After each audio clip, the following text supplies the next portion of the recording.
I said salute to the untouchable True School Sports Empire. That's Taking right, over the untouchable. not only the South Florida boxing scene, but the worldwide boxing scene.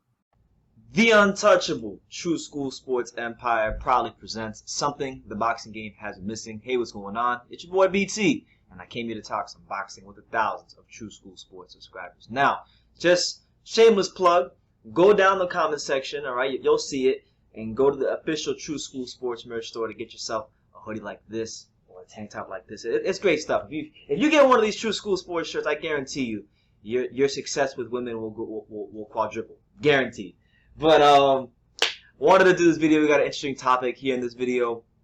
It concerns one of the most talented fighters in boxing. Not just one of the most talented young fighters, but one of the most talented fighters in boxing. Period. And that's Shakur Stevenson. Now, I was on YouTube this morning. I was patrolling YouTube, just to see if there's any interesting videos out there worth me watching. And I came across Fight Hype. So shout out to the fine folks at Fight Hype. Extra shout out to this man right here, one of the best in the business, one of the best boxing reporters out there, one of the best interviewers out there for Fight Hype, Sean Zattel. You know, he's one of my best friends in boxing. I got so much love for Sean, I can't even begin to put it into words. He's one of the best people on earth, the salt of the earth. The guy's a great person. But aside from being a great person, he's equally as great at interviewing the fighters. And he interviewed Shakur Stevenson, and I saw a video. I clicked on it. I heard his voice, so I decided to listen to it to see how Sean did. And it was one of his better interviews. And as far as Shakur Stevenson, man, I got some good insight. He gave some more good insight into who he is and how he approaches life and how he approaches being a young, high-profile fighter in boxing. And one thing that he really said that stuck out to me, and he kind of camped out on this a little bit. I'll leave a link to the interview for you guys in the description so you can watch it for yourself. Shakur Stevenson said that he's one of these fighters that does not care about social media. He is not a social media celebrity. He is not concerned with how many followers he has. He's not concerned with what his next Instagram post is. In layman's terms, Shakur Stevenson is not a social media whore like Ryan Garcia or Devin Haney. He don't give a rat's ass about social media, and the one thing that he said that I really loved is he said that I'm a great fighter. All that's gonna come as I'm getting better, as I'm getting better, and as I'm progressing in my career. All that's gonna come. I'm gonna be fighting the MGM Grand with lots of people, and people are gonna come to see me fight. All that stuff comes when you become a great fighter. So I live in reality. I live in the real world. I don't live on social media. I feel like too many fighters are living on social media, and too many fighters are living through social media when I'm living in reality. And I thought that quote from him was just so on point. It was so, just relevant to not just, I wouldn't even say boxers, but life in general. A lot of people in general these days are struggling to live in reality, to live in the real world, but because they're living on social media. And this is one of the things, aside from his talent alone. We know Shakur Stevenson can box his ass off. I mean, the guy won a silver medal in the Olympics. Daniel won a gold. Aside from his talent, I think it's his approach. It's his approach and his mental maturity that really, I think, is going to set him apart for these fighters. And one thing that I think needs to be talked about, and I was thinking about this when I was watching the interview, is that Shakur Stevenson, if we look at Teofimo Lopez, Devin Haney, Ryan Garcia, Gervonta Davis, and him, he's really, I would say, aside from maybe Teofimo, and really it's not even Teofimo, because Teofimo has the luxury of having the Lomachenko fight, so he's been able to kind of parlay building his name off of Lomachenko a little bit. Shakur Stevenson is really the only one of the five, of Tank Davis, of Teofimo, of Devin Haney, Ryan Garcia, and himself. He's one of the only guys that all of his hype, all the hype he's gotten in boxing has literally been just because of boxing. It hasn't been because of social media. It hasn't been because he does a Fortnite dance. It hasn't been because he's gotten YouTube vloggers to hold a body shield and have him punch them really hard, and he does that over and over again. It hasn't been because he went on Showtime and said, "I'm a fucking contender." It's because he's a damn good fighter. And it doesn't take a rocket scientist. It doesn't take a rocket scientist for me, you, your grandmother, your aunt's boyfriend, your aunt's boyfriend's cousin, sisters, brothers, nephews, niece. It doesn't take anybody to see that Shakur Stevenson.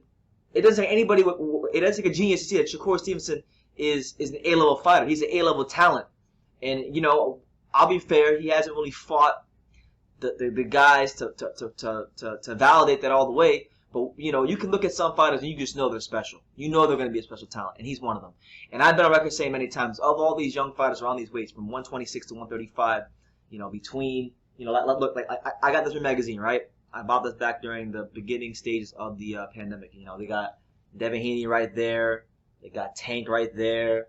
They got Ryan Garcia right there. Shakur Stevenson's right there. All of these guys on this magazine cover, all right? Take this to the bank and cash it on your checks on Sunday, all right? All the guys on this magazine cover, this guy right here, Shakur Stevenson, I believe, when it's all said and done, will have the best career out of everybody. And I believe he's the best fighter out of all of them. You know, him and Teofimo Lopez to me are 1A and 1B. But I got him number 1. I got him just slightly above Teofimo. Just because I think his style and the way he fights, he can win around so many different ways. You know, when you have that kind of a skill, that's kind of like that Mayweather-esque skill where you can win around in 4 or 5 different ways. And he's got that quality about him. It's a rare quality, but when a fighter has it, he has potential to be anybody in the world. And I just think he's going to be one of those guys that can do that. So, yeah, he's not a social media whore, and he doesn't really care for it. And it's just so refreshing to hear a fighter who's so young speak so maturely, to speak from such a place of understanding and wisdom. And he's only 23 years old. He's only 23 years old. So I got massive respect for Shakur Stevenson. And the thing is this: I had a chance to actually meet and interview Shakur Stevenson before he even went to the Olympics. I had a chance to meet and interview Shakur Stevenson in April of 2016, following the Chris Algieri Earl Spence fight. He was there. He was months away from going to Rio de Janeiro for the Olympics in Brazil. And I met him back then, and I mean, I heard his name from a couple of people, but he really wasn't that hyped up back then as compared to now. And even back then, just from being around him, for just talking to him for 5 to 10 minutes, I knew there was something different about him. I knew there was a certain level of mental maturity towards the sport of boxing and mental focus towards the sport of boxing that set him apart from the rest of the fighters around his age. And you know, as he's maturing, as he's getting up there in age, you know, yeah, Shakur's made some mistakes in outside the ring. We acknowledge those here on True School Sports. I've documented those, so I haven't just glossed over them. But Shakur Stevenson is definitely someone that he just gets it. He gets it. And for me, I watch a lot of boxing. I study these guys a lot.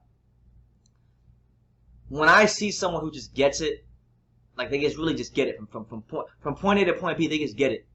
They're not caught up in the social media clout. They're not caught up in the social media fetty or the validation that comes from it. He's not really into like posting videos of himself hitting the bags or hitting the pads or beating up on some sort of inferior sparring partner, so all of his friends could say, "Man, you's a dog. You's a different beast. You a killer." Like, there's so many fighters in boxing that are his age and even younger, or even some that are older, that are doing that tired ass bullshit. And it's just great to see someone like him speak from such a place of wisdom, and he just gets it. So I wish him nothing but the best. I'm looking forward to him taking over the 130-pound division, because that's exactly what he's going to do. He's going to take over 130. I don't care. I'm taking all bets. He beating Burchell, whoever you want. Burchell, Herring, Gary Russell. I'm putting my money all on Shakur, because this kid, everything about him to me, everything about him, from his boxing skills to his spirit as a fighter, to his mental approach to the sport, everything about him just screams pound for pound caliber fighter, world champion, you know, Hall of Fame talent. That's what I look at when I see Shakur Stevenson. I'm pretty sure that some of you guys watching this video might say, well, in BT, he's boring. We don't think he's that special. He ain't fought nobody. And you're entitled to that opinion. But I'm just telling you what I think. I'm telling you what I'm seeing. I'm telling you what I'm seeing. Not just over the course of his short professional boxing career, but also for the amount of time that I followed him as an amateur going into the Olympics. You know, he was special then, and he's damn sure special now. So you guys let me know what you think in the comments down below. I'll leave the interview for you guys down below, just so you can see, like, this kid, he's not like the other guys. Like, and you know, y'all know I love Teofimo Lopez, but even Teofimo Lopez, he gets caught up in social media sometimes. And Shakur really he's not really caught up in social media like that, and it doesn't seem like he's really too focused on that. So I got all the respect in the world for him because of that. In an age where I think social media has been the ruination of real fighters, And we're in an era of Instagram fighters, fake careers, fake boxers. So many of them, like I can't even begin to name. I can't even name. If I named all of them, I'd be here for 45 minutes to 2 hours. Just doing it. So, just all the best to him in his career, and I hope this is the attitude that he maintains as he wins titles, unifies, potentially was undisputed, and gets those high levels of boxing. So, shout out to Shakur Stevenson. And I just wish the best with his career. Let me know what you guys think in the comments down below. Make sure you take the time to subscribe. And like I say in every single one of these videos, you can love me or you can hate me, but I'm just kidding, dang. So until next time, take care, guys. This is Showtime, Sean Porter. This is Aerosmith Jr. Everyone, this is Jesse Vargas. You're watching True School Sports. You're watching True School Sports. All right. And you're watching True School Sports. Stay tuned.